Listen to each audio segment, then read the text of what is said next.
Hello and welcome to the Motherhood Village podcast. I'm on with a very special guest. I have Ilana Shapiro Yahdav, who is an advanced certified grief recovery specialist, and she's passionate about healing the world one heart at a time. After losing her father to brain cancer the day after her 24th birthday, Ilana promised herself that once she got herself through her own grief maze, she would devote herself to helping others do the same. As a trained grief specialist, coach, and educator, she has a unique perspective and training, both personally and professionally, on how to work through all types of grief. How are you today, Alana? I'm great. Thank you so much for having me. How are you Uh, today? I'm good. I'm excited. I know we've talked before, and I am so excited to dive into this new journey that you're on and how you're helping women, mothers really get through grief and understanding that it's more than just death and what we know of grief and knowing that it comes in so many other forms. But before we get started, please share our favorite book or one that has made a great impact.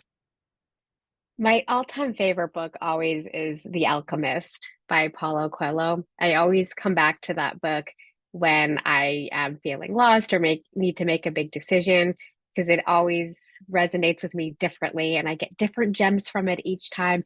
It's a short, quick read.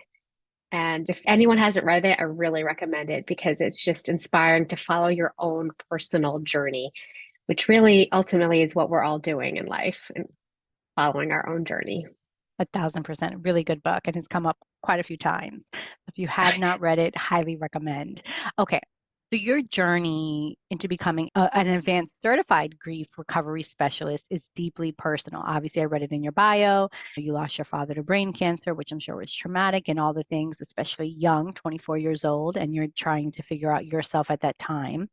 Can you share how that experience shaped your approach to grief recovery and how it led you to help others, particularly now that you're transitioning into this stage of helping mothers deal with postpartum changes and anxieties? Absolutely.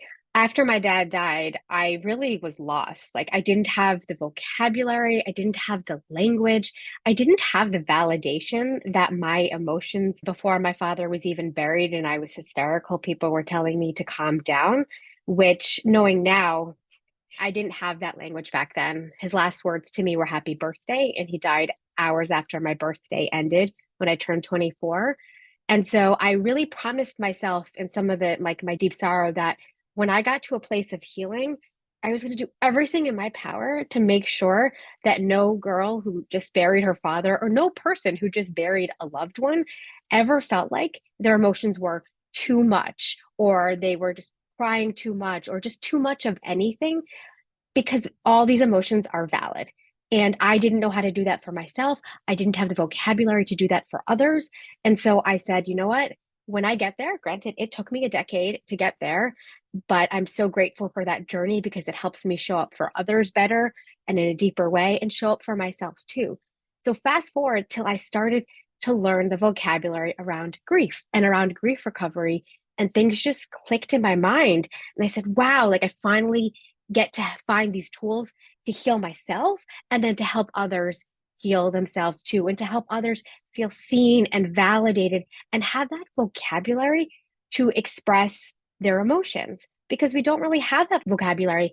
And this ties into why now I'm focusing on moms because I had another big breakthrough where I learned vocabulary. I learned new words around motherhood and all of the things that we're going through as moms, physically, mentally, economically, socially, all the different things. And it has a term, which is matrescence. And that blew my mind when I learned that. So, just as I learned vocabulary for grief recovery, I now learned vocabulary to explain just the whole experience and to just validate it. And it was so powerful, and it is so powerful for me. And that coupled with all my grief training, I said, wait a second, I can really help make an impact, not just on my grievers, because it always has a deep place in my heart, but also on moms and just explaining and validating and going through the whole process of matrescence in a program that I created, which I can share more about. But it just was so powerful for me. And as Dr. Aurelie Athen, who is one of the pioneers of matrescence, she says, words create worlds. Words can heal. Just as words can hurt and words can kill, words can also heal. And when we have that language to express what we're going through, when we can name it and have that awareness and have that validation, that's a first step to help us towards healing and normalizing.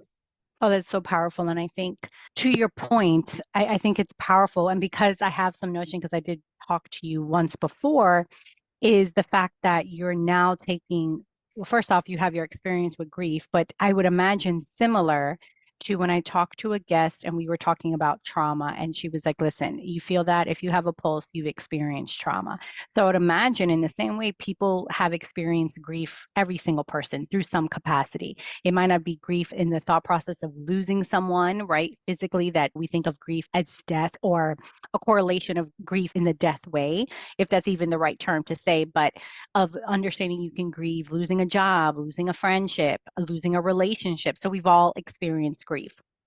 But to your point of getting the tools for yourself of learning, oh, this is what it means. And oh, now I can help others because maybe they can start using the right terminology when talking to someone, or if someone's grieving something, of understanding what that is, especially because when we think of grief, I would imagine a lot of us think of it in the sense of physically and actually losing someone. But to your point, now combining it, I'm assuming once you become a mom yourself, of knowing like, oh, I can grieve the loss of, as special as this is, and maybe even for those moms that waited a long time, that prayed for this and trying to have a baby, and you can still grieve the loss of your previous life, the loss of so many things that now have changed because everything is now different and doesn't look the same. So why don't you dive a little bit deeper? So that's why I said it's so powerful, because I know what we talked about before with grief, and now combining the work that you're doing to help moms, I think is just so amazing and so needed. But break down matrescence a little bit further. Talk about the shifts in identity. Talk about, as if there's someone listening that has no idea what that is, in a way that they can be like, oh, I'm experiencing that right now. And about grieving the life in their previous body, and then managing the conflicting emotions. Talk about that breakdown, and then I'm going to ask you a second part to that. Okay. So anyone who became a parent goes through matrescence. So matrescence is that process from preconception to pregnancy to birth to beyond. Really, it lasts a lifetime because, as we talked about, every new transition, starting kindergarten, starting middle school, high school, like these are all transitions for us too, sending our babies into the world. And so matrescence really encompasses all of this. And so you can think about it like adolescence. When you start to think of matrescence, okay, we can liken it to adolescence when children become adults, when they go through puberty, when everything's changing, your skin's getting all weird, your body's changing and developing, hormones are going totally wild. So really we can liken matrescence, and having the term adolescence really was a gift because it explained that transition. Because back in the day, people just thought kids were going mad, but they weren't going mad. They were very much going through adolescence. And so the term was really coined in like the early 1900s, where scientists realized, where doctors realized, like, they're going through this transition called adolescence. And so now we have that explanation. And so it's time for us to also be able to apply the term matrescence, which was first coined in the early 1900s by Dana Raphael, and then later, not till 2008, was found by Dr. Aurelie Athen, who said, wait a second, this explains that whole experience of motherhood, all of those changes that we go through, all of those juxtaposing emotions that we have, because society, and admittedly myself too, I went into motherhood thinking I was going to love every second. I was going to know how to nurse my baby. I was going to know how to comfort her. And anyone who knows, expectation versus reality are two very different things. And guess what? It doesn't make you a bad mom. It makes you a human mom, a normal mom. And I think that is the biggest power in matrescence, is that we are going through this whole transformation in every possible way.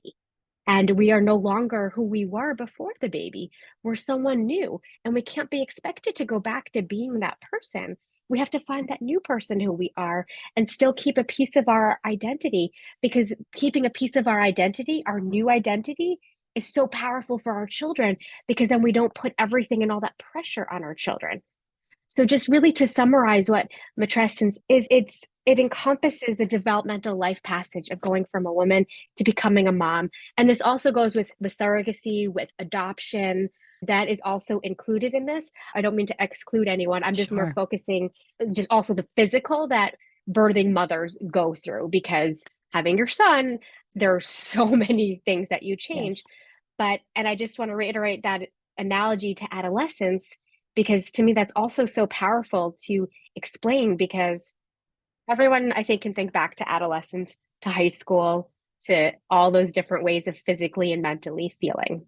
Do we ever get out of the matrescence phase? Is there ever a time period, or are we constantly in it because we're constantly evolving with our children and the changes of motherhood from, like you said, and like we have spoken about offline, my child going from preschool to kindergarten, and I did not think I was going to grieve that loss of that time and oh wow, now we're hit with like we have to be at school in time and there's homework and there's testing and all this like massive stuff that I did not expect at 6 years old for my child to go through. And I mean, we got through it and it was okay, but it's just a process. So then from that, you go to middle school and now you're dealing with an adolescent child and then empty nesters. So is it always there, matrescence? It is always there. And actually, the process also starts over when you have another child because you're becoming a mom again.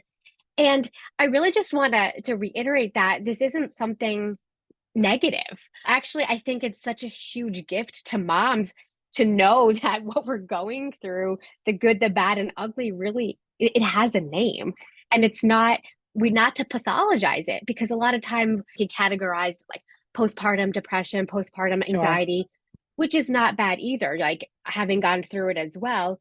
But there's also just a way to explain this is normal to have all these feelings. And so to answer your question, really is a lifetime thing because I'm not even ready to think about sending my kids to college. I'm sure you're not either, but that's a whole new transition of sending your babies off to college. I have a Yes. hard enough time sending them off to daycare, and I know I'm picking them up at the end of the day. And to be honest, but that's a whole Yeah. other form of matrescence and a whole other form of grief. And one thing I want to add around grief is that we also grieve the life that we had. We grieve who we were. And that doesn't mean that we don't love the new life that we have. It doesn't mean that we don't love this tiny human that is all encompassing, but we are grieving who we were. I mean, gone are impromptu happy hours or sleeping past 7:30 in the morning. I like to sleep Sure. and I like my glass of wine. These are all like non-existent right now, but that's okay because you can acknowledge the grief around that. And I just want to pause for a second for anyone just to kind of define grief also, because grief is also the normal and natural reaction to anything. And it's also the conflicting feelings around any change, a familiar Mm. pattern of behavior. So most people don't realize that's also a grieving experience because grief has such a negative connotation. But grief is also beautiful. Grief is becoming a mom. Yeah. Grief is how your whole life is upended to become a parent. And so I really want to normalize that as well. So matrescence is not negative, grief is not negative, not loving every second with your baby is not negative. We are not meant to love every second with our baby. Getting pooped on, not my favorite thing. Or someone had once told me too that I think the expectation or the understanding that what we are not, I think it's also the preparation. And to your point, yes, and not excluding anyone, but the difference of the physical changes that comes from like actually birthing a baby. But then, yes, through surrogacy, if you become a mom, adoptive parent, there's so many changes in so many aspects. But someone had also mentioned on the podcast, I think a lot of times we're unprepared for how loud motherhood is and how overly stimulating motherhood is. And I know that's a key word, it's a hot topic, but things that we don't talk about. And now, again, we have a term that we can relay it to because it's very overstimulating. My husband knows when he's like this and my son, and I'm like, okay, like one of you, I just need this to like, we need to come down. Or if I hear my son calling my name 20 million times, which although he has the sweetest little voice and I adore him. And I'm like, dude, if you call mommy one more time, but it's because it's unexpected and it's still 6 years in. It's loud. It's a lot. There's constant going on. And even just a previous guest just recently was like the thought of once you become a mom, like you can never turn it off. we can get burnt out, we can be stressed, and I know that can be a whole other thing, but the previous guest literally just talked about this psychologist of it's always on. So that's why it's so imperative for mothers, to your point, to know what these terms are so that they can address it Mm. and it's not negative, but understanding what it is. Because if we're burnt out, parents, men, mothers and fathers, of the lasting implications that it has on our kids in so many other levels than just, oh, my child feels my energy, but we're also unaware because we're so in our, like, we're missing cues that our kids may need for work. We can say, I think I'm going to take the day off. I need a mental health day. We don't really have that when we're parents, because even if we do go to the hotel or maybe we do go to the spot, we're still this figure. So I love how you said it's not negative, but it's something to be aware of.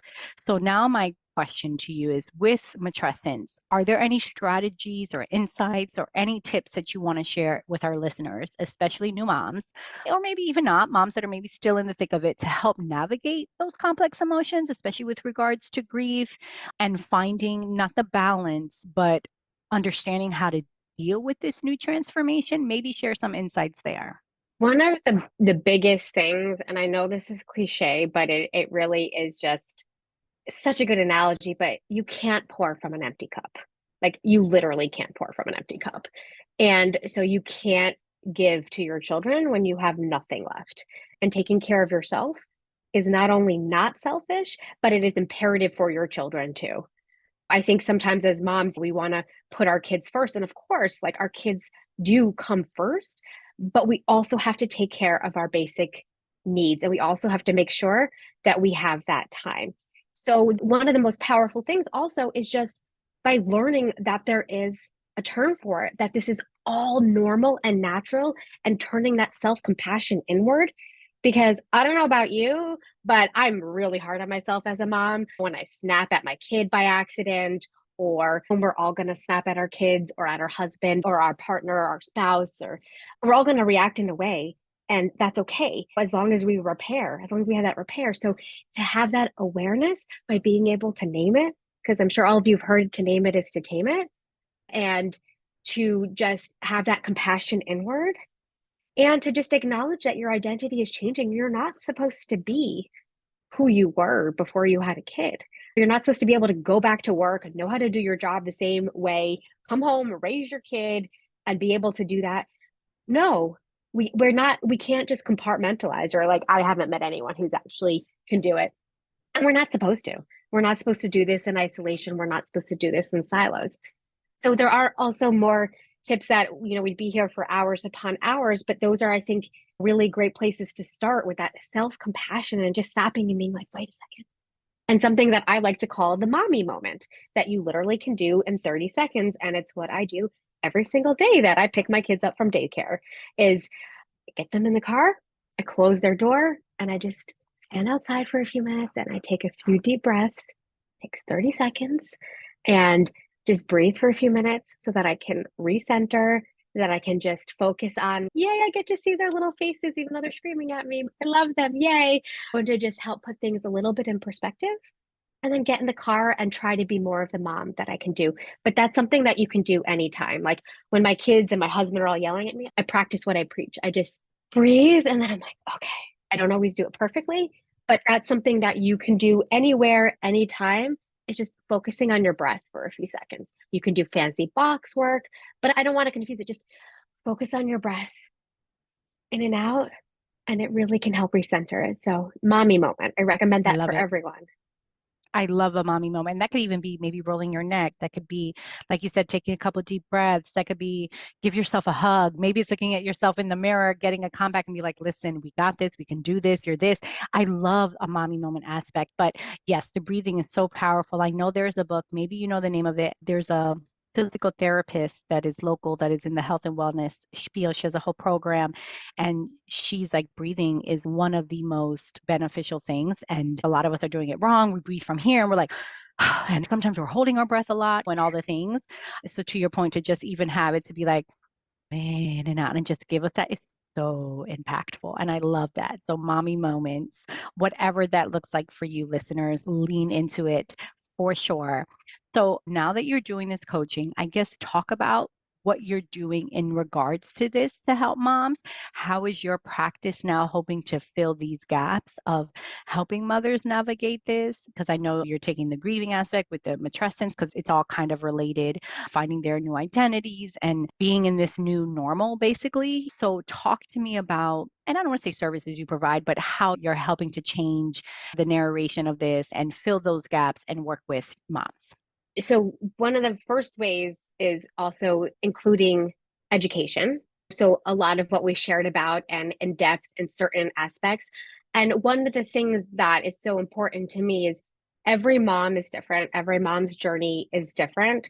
And so my practice is called the nonlinear journey. And so I have the nonlinear nine because every mom goes through things differently. And that's every parent goes through things differently. And that's totally normal. So I've identified a couple of key pillars of where people need support and depending on where that mom is. So if they're really working on identity, we spend time going through identity. And there's grief in that where who did I used to be? Who am I now? Who do I want to be? How do I combine those different parts of who I am? And so I teach tools and provide space where we work through that. And the awareness piece ties into the education of just what is going on and validation and normalizing, and then finding different tools that work for you. Because I can't say to a mom, go take 2 hours to yourself every day. I'm like, you're funny. And so finding ways that really work within their particular life, whether it's a stay at home mom, a working mom, a mompreneur, it really depends where they are. And then finding different grounding rituals, whatever that can look like, whatever their mommy moment can look like, or finding different ways to incorporate, say, there are religious values or deceased loved ones that you really want to incorporate in your child's life. Again, that's not a need for everyone, but for some people who have deceased parents or deceased loved ones that are really true, how do we make sure that they're still in our child's life? And focusing on, like, how do I be the parent that I want to be? How do I be the spouse that I want to be? How do I forgive myself? How do I practice forgiveness to myself? So these are some of the different parts of the work that I do with moms. And again, because grief can sound a little scary, but all of these are grieving experiences. And again, grief is not bad. Grief is just a part of life. Thank you so much for that. I want to dive into the mental health crisis, especially following COVID-19, and a lot of new moms were isolated and still moms dealing with things. Talk to me about, from your experience, your expertise, what are some effective ways to cope with the lingering psychological impacts of the pandemic, especially new moms? I hear it in my groups. I see it in the WhatsApp chat that we have of moms that are like, still trying to create friends and memories and maybe still being scared, right? Because they were kind of so isolated in 2020 and really for some time. So, what are some effective ways that you can share for moms or anyone listening with the lingering psychological impacts of the pandemic, including isolation and loneliness? And how can mothers rebuild and strengthen their support systems? First and foremost is to acknowledge what was lost. In addition to all of the lives that were lost, all of the world being absolutely upside down, but to also acknowledge what was lost for you. Like for me, I didn't get to have a baby shower in person. My baby didn't get to meet anyone. She was born in December. Some moms during the height of COVID were not allowed to have a partner or a person in the room with them. Luckily, by the time I had my kid, I was allowed to have my husband with us. Yeah. And so there's a lot of things that can feel cheated, like not getting to take your baby to the grocery store, not getting to have people in restaurants say, "Oh my God, your baby's so cute," which may sound like trivial little things, or not getting to go to the store to buy maternity clothing. I know Sure. for me, I was like embarrassed to admit it, but I was like, I waited my whole life to be a mom. Like it was one of the things I always knew I wanted. And I was Yes. like, oh, I can't wait to try on maternity clothes. And I never got to do that because we were in Yeah. shelter in place. So there's all things like that which are not stupid. I mean, and we don't compare because if we Sure. compare that to like someone bearing a loved one, we can start to feel Absolutely. crazy.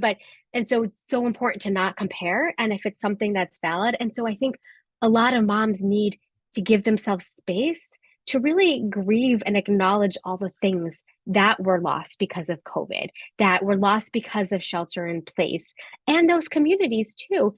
And so, first place to start is really to acknowledge that, to forgive, to just acknowledge like that really stinks. There's nothing I can do to change it. But now, how can I focus on what I want to create?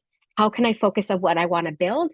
And how can I focus on realizing I was really happy that I didn't get to take my kid to a grocery store because I end up spending way more and buying stuff I didn't want to go. So there's the silver Yes. lining there. But I digress. But like all of these things, and it's funny, I was just talking about this yesterday. I'm like, I never learned how to leave the house with one kid. How the heck do I leave the house with two kids now? We're grappling with that during COVID, we never had Yes. to leave the house. So I think there's that. And then building community is a big one because we're not meant to do this in isolation. People talk, I mean, back in the olden days when the mothers were mothered and it was just a community and everyone was Yes. just taking care. We're not meant to do this in isolation. And as mothers, we're also meant to mother ourselves. And I think we forget that too. And so I think just really reminding mothers self-compassion and then also community, building community. So I really recommend that depending where people are located in Florida, everyone needs to check out the Motherhood Village Thank because you. I wish I lived in Florida for that. Oh, You're welcome. I'm so happy for what you're doing. It is so needed, and I wish we had them thank all you. over the country. There's also apps, Peanut, if you haven't heard of Peanut. I call it Tinder for moms, and I still call the group of girls that I met my Tinder moms. And 3 years later, we still meet like almost monthly, and we all met on Peanut. Free app. You swipe it, it goes. You go together like peanut butter and jelly. It's hit or miss, like a dating app, but that's another great place to start. There are Facebook groups. Sometimes local community centers have it. And I know that can feel really daunting. And so, depending where you are in your motherhood journey, don't pressure yourself. If it feels too much, oh my God, I have to have a conversation with someone I don't know, hold off. It'll be there. Know that it's there. It'll be there. Please do not add extra pressure to yourself. So it feels like, oh, this is too much. That's okay. It'll be there. It'll be there when you're ready. But here are just some ideas of places to look when you are ready to make that community and when you are ready to make those connections, because that does take a certain level of energy and putting yourself out there a little bit. So just taking off the pressure, but it's there. It's there. It just takes some effort too. Religious institutions, if you're involved, Yes. like those often can have communities. So there's lots of different things. And I'm happy to connect with anyone who wants more ideas as well, because I know this can feel like a lot with mom brain. Totally get it. Yeah, and the guest I was talking to, and the reason why I'm referring to her is because the episode posted, I think last week or the week before, and the psychologist and all the things, and she used a term that kind of stuck with me. And of course, now I'm forgetting the term, but in essence, it was like take off the mommy blinders to a point. And I was like, oh, that's so true too. To your point, yes, if you're feeling overwhelmed and you're anxious, like by all means, you know what I'm saying? Find one or two people, connect with them, family, friends, if religious organization, absolutely find that. But also times, I think in motherhood, we have these blinders on where we're like, or we're too busy. That's kind of in essence what she was saying. And I was like, goodness gracious, I think that was me too. And I was building the Motherhood Village as my son was in preschool. And how many moms did I know there? Like, how many moms? And not once did I go up to a mom and saying, hey, I have a support group. Would you like to join us? Or, hey, this. Because number one, I was like, well, I don't want to bother them. Number two, I'm too busy to do a meetup. So I'm not going to do this. Or putting the blinders on. Like, I have to pick up my son, get him, and go. But how many mothers are at that school? So it just resonated with me because I think in motherhood we do that. Think of even your daughter's school. Like how many times I could have said, do you want to have a play date? And yes, my son is friends with some of the boys from his class and we still kind of meet up, but it's them. And only one of those moms I'm cool with. I didn't make or attempt to make the relationship there. And like I said, I was building this community. So I think there's something to say with both. And you said it eloquently. If yes, if you're overwhelmed, that's different. I was very anxious after my son was born and I had to get through that. But for the most part, we just get in this zone like, I'm too busy. I'm this. I don't want to burn in anyone. Oh, you know what? I'll just leave it alone. Where it's sometimes take off the blinders. And if you see a mom at your son's school or daughter's school, say, hey, I'm such and such. Would you like to meet up for a play day? And more times than not, you'll be so shocked at them maybe saying, absolutely, let's connect. So I think there has to be a little bit of all of that and to be open-minded with that. I want you to share with my listeners how they can find you, where they can connect with you, and all of that great stuff. Yeah, I just want to say one follow-up to what you just said. Yes, Something actually that my late father always said to me is if you're feeling something, somebody else is very likely a feeling that, thousand. and so other moms are just as busy as you, and it's very likely that they've been meaning to ask you for coffee and that they probably left and were like, oh my gosh, I forgot to get her number. And so you never know. And we're adults here. We can say no. If they feel they're too busy, they can say no. But more than likely, they'll be like, I really need a friend. I can't even tell you how many times that's happened where I've been meaning to call you because we're all busy. So sometimes we just need to be like, hey, we're doing this. So Yes, just wanted to add that odds are if you're feeling that way, somebody else is too. for sure. So as and so that's really powerful for me too. And one final thing is get rid of the mom guilt, like and the comparisons, Oh, because we yes. do not know what somebody else is going through. But I feel like that's a topic for another day that we could go Yes, a on and thousand on percent. about Yes, mommy yes, guilt. yes. And so, yes, I am the nonlinearjourney.com is my virtual home. I'm on Instagram as the nonlinear journey life. Learning how to use Instagram here. Facebook, LinkedIn, really you can find me most places, the nonlinear journey. And I am here to connect. So I'll have the link here to set up a complimentary discovery call just to share where you're at, chat with another mom, professional, and yeah, I think that's basically all the ways, and to just know you're not alone and everything you're going through is valid. I So, love that. so valid. And I'm excited. I know we talked about you talking with my moms in some capacity and all the things. So I am so excited for this journey and all the wonderful things that you're going to do in this space that is so needed and that isn't really being done. So I always ask my guests to share their final thoughts. So if you can kind of sum up everything, and if you're like, hey, moms, you need this, what would that be? Or you need to do this, or I'm going to leave you with these parting words, what would that be? I'm going to leave you with the parting words, reiterating that what you're going through is an entire transformation of every facet of your life. Everything has changed. Nothing has gone untouched, and you have gone untouched. And it's a beautiful opening and invitation to explore, to heal, and to retransform. So if we just take a few moments to look at it, there's so much opportunity in there for us, healing and growth. Thank you so much, So, Ilana, for coming on, yeah, for sharing such amazing insights, for the work that you'll be doing. Again, I have no doubt it's going to be awesome, and however I can support you. So thank you and continued thank you. blessings to you for love and light.